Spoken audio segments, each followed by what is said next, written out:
আমি যে স্থানটিতে দাঁড়িয়ে রয়েছি সেটি মূলত বাংলাদেশ এবং ইন্ডিয়ার মধ্যবর্তী একটা জায়গা।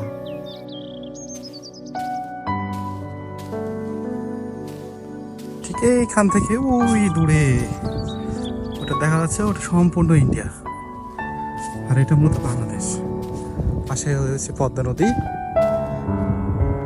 এখানে একটা জিনিস লক্ষ্য করলে দেখা যায় রয়েছে অনেক বড়ই গাছ।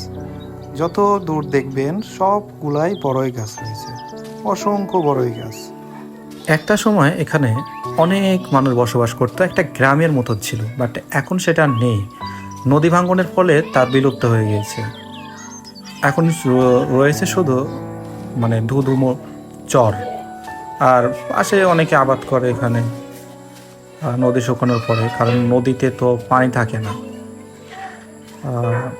এখানে কিছু মানুষ বসবাস করে যারা গরু মহিষ পালন করে, তারাই এখানে এক একটা গ্রুপ হিসেবে গরু পালন করে থাকে। এক একটা গ্রুপে প্রায় 100, 200, 300-র মতন গরু থাকে, সেটা আপনাদেরকে দেখাবো।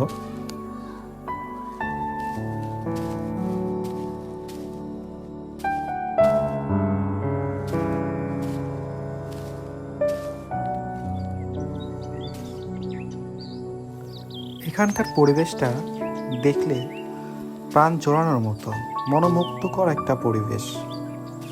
যত দূর চোখ যাবে অথই গাছপালা, একটা নিরিবিলি পরিবেশ।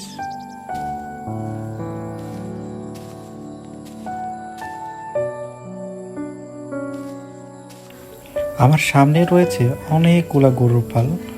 চলুন দেখে আসি সেই গরুগুলা। অসংখ্য গরু সেখানে রয়েছে, মাত্র 2 জন রাখাল রয়েছে, তারা এগুলাকে কন্ট্রোল করে থাকে।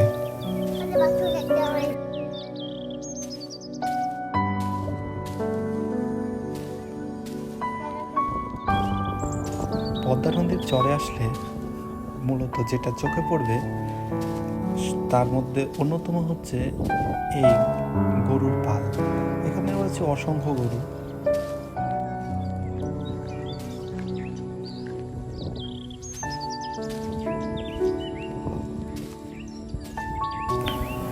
এখানে আসলে মনে হবে না যে এটা আমাদের পদ্মা নদীর চর। কিছুক্ষণের জন্য অনুভব হবে এটা কোনো একটা বনে এসে পড়েছি।